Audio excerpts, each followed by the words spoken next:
जहाँ आमद हुई थी। ये बीबी पाक की मेराब इबादत बनाया।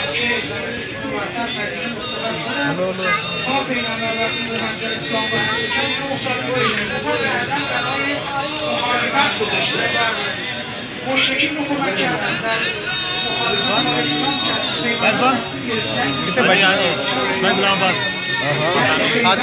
مرکز یهودی‌ها در عربستان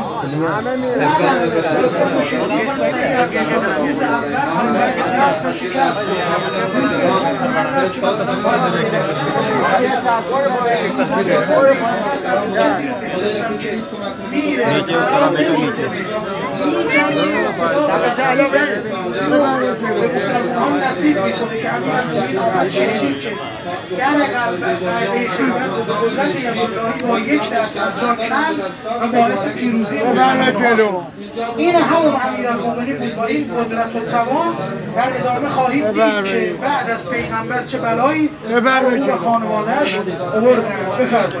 بفرمایید آقا نه بالا آقای عزیز گلار خیلی بفرمایید.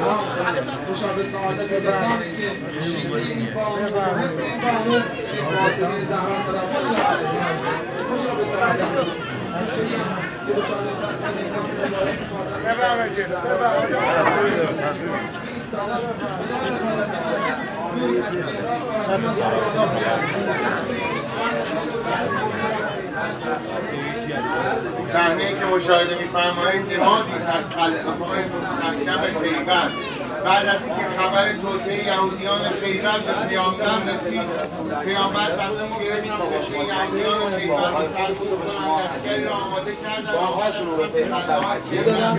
پیغمبر بعد از اینکه رسول ما حق نزدیکان خودتون بدید، حافظ القربا حق نزدیک تو فاطمه زهراست، حق اون راه‌های فلکه. اما چه شد ای شیعیان امیرالمومنین، 4 سال بیشتر نمی‌گذشت که پیغمبر خدا به شهادت رسیدن. از شهادت 10 روز بیشتر نمی‌گذشت. به جای اینکه بیان تسلی بدن دل تنها دختر پیغمبر رو، اومدن این باغ رو که تنها سرمایه فاطمه اطهر بود به زور از فاطمه اطهر حذف کردن و گرفتن. عمر بن خطاب سند فلک رو پاره کرد، آب دهان ریخت و زیر پاش لگد کرد. جسارت‌هایی رو نسبت به این بانو روا داشت که در ادامه مسیر متوجه بشید. بفرمایید فرج حجت به बीबी तेरे कातला ते लानत हक खान वाले ते लानत दरवाजा साड़न वाले ते लानत जेड़ा ना भेजे ओदे ते लानत बेशुमार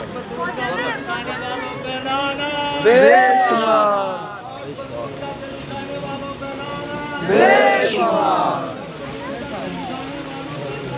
बेशुमार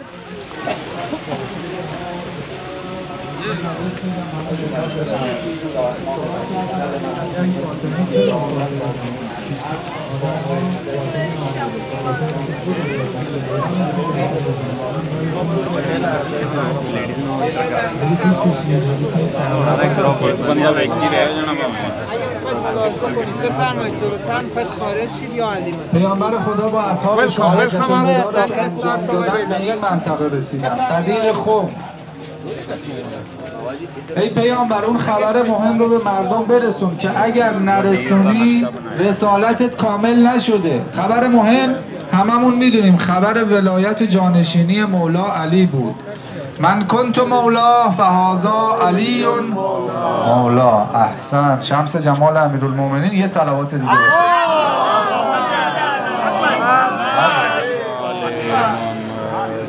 پیامبر دستور دادن بیاید بیعت کنید، دست بدید، تبریک بگید به علی.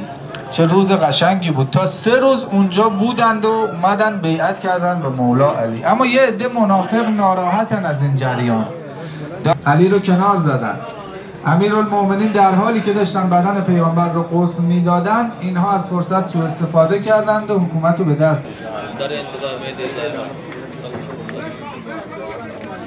بسم الله الرحمن الرحیم. استنصار از یاری خواستن فاطمه زهرا سلام الله علیها نوشتن که حضرت زهرا تا 40 روز به همراه امیرالمومنین امام حسن امام حسین به درب خانه انصار و مهاجرین میرفتند و اونها رو به عهدی که در قدیر بسته بودن یادآور می شده. اما کسی جز سلمان ابوذر مقداد امیر مومنان رو یاری نکرد. خدا کنه ما جزو یاران با وفای امام زمانمون باشیم. به برکت صلوات بر محمد و آل محمد. این کرد تا جمله حضرت نوشته نشه.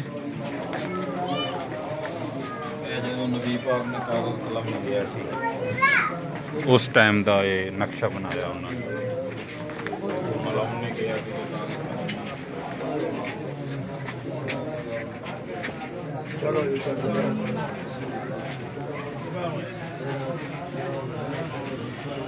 اینجا عمر وقتی فهمید پیغمبر دوباره میخواد قضیه قدیر رو تکرار کنه به رسول خدا توهین کرد تا وصیت پیغمبر نوشته نشه. अल्लाह पाक ने फरमाया थी ना सारे بفرمایید وارد کوچه‌های اون نوشته بشید. خوش آمدید.